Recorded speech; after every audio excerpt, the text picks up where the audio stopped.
inazidi kuchoka na vitisho vya mara kwa mara vya Marekani dhidi ya Iran. Maria Zakharova, msemaji wa Wizara ya Mambo ya Nje ya Urusi, alisisitiza uchovu wa jumuiya ya kimataifa na vitisho hivi vinavyojirudia.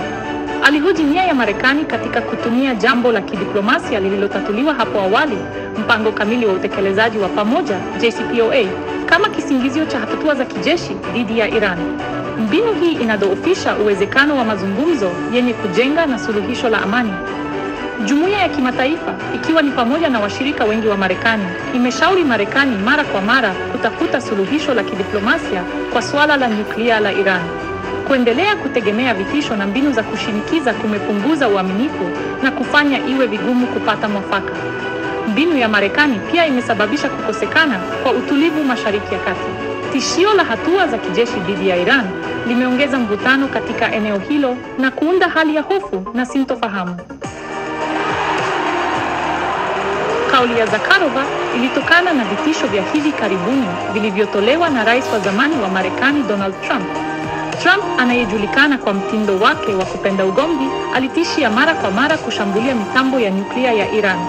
Mtazamo wake kwa Iran ulikuwa wa matamshi makali, vikwazo vya kiuchumi na vitisho vya kijeshi. Aliondoa Marekani katika mpango kamili wa utekelezaji wa pamoja na kuiwekea Iran vikwazo vikali. Mbinu hii, badala ya kuizuia Iran katika mpango wake wa nyuklia, ilisukuma Tehran kuendelea na shughuli zake za nyuklia. Jumuiya ya kimataifa ilipumua baada ya Trump kuondoka madarakani, ikitarajia mbinu ya kidiplomasia zaidi kutoka kwa mrithi wake. Katikati ya mvutano unaongezeka, mwali wa matumaini umejitokeza. Mazungumzo yasiyo ya moja kwa moja kati ya Iran na Marekani yanatarajiwa kuanza Oman Aprili 2025. Mazungumzo haya, yakiratibiwa na wapatanishi, yanalenga kupunguza mzozo wa muda mrefu na kupata suluhisho la amani kwa suala la nyuklia. Jumuiya ya kimataifa imeyakaribisha mazungumzo hayo kwa tahadhari. Zakharova alielezea matumaini kwamba mazungumzo haya yatazuia mzozo zaidi na kusababisha suluhisho la amani. Kufanikiwa kwa mazungumzo haya kutategemea nia ya pande zote mbili kufanya maelewano na kushiriki kwa nia njema. Matokeo mazuri yanaweza kusababisha Mashariki ya Kati yenye utulivu na usalama zaidi. Sehemu ya 4: kujitolea kwa Magharibi kuliko na utata. Ukosoaji wa Zakharova kuhusu mbinu ya Magharibi katika suala la nyuklia la Iran unaonyesha wasiwasi mkubwa kuhusu nia ya kweli ya Magharibi. Alihoji ukweli wa Magharibi katika kutafuta suluhisho, akisema kwamba matendo yao mara nyingi yanapingana na malengo yao yaliyotajwa. Ushughulikiaji wa Magharibi wa suala la nyuklia la Iran umetawaliwa na kutofautiana na viwango viwili. Huku ikiitaka Iran kufuata sheria kali, Magharibi, haswa Marekani, imekiuka mara kwa mara masharti ya JCPOA. Unafiki huu umedhoofisha uaminifu wa Magharibi na kusababisha shutuma za nia mbaya.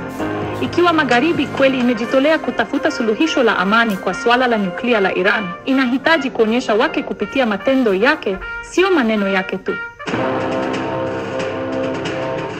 Sehemu ya 5: kivuli cha JCPOA. Kuondoka kwa Marekani katika mpango kamili wa utekelezaji wa pamoja au JCPOA mwaka 2019 kunaendelea kwa kivuli kirefu juu ya suala la nyuklia la Iran. JCPOA, makubaliano muhimu yaliyofikiwa baada ya miaka ya mazungumzo magumu, yalikusudiwa kupunguza mpango wa nyuklia wa Iran kwa kubadilishana na unafuu wa vikwazo. Mkataba huo ulikuwa ukifanya kazi kama ilivyokusudiwa, huku wakaguzi wa kimataifa wakithibitisha kufuata sheria kwa Iran. Hata hivyo, utawala wa Trump ulichagua kuachana na mkataba huo na kudhoofisha uaminifu wa Marekani kama mshirika wa mazungumzo anayeaminika. Kuondoka kwa Marekani kutoka JCPOA kulikuwa na matokeo ya haraka na ya mbali na kusababisha kuibuka tena kwa mpango wa nyuklia wa Iran.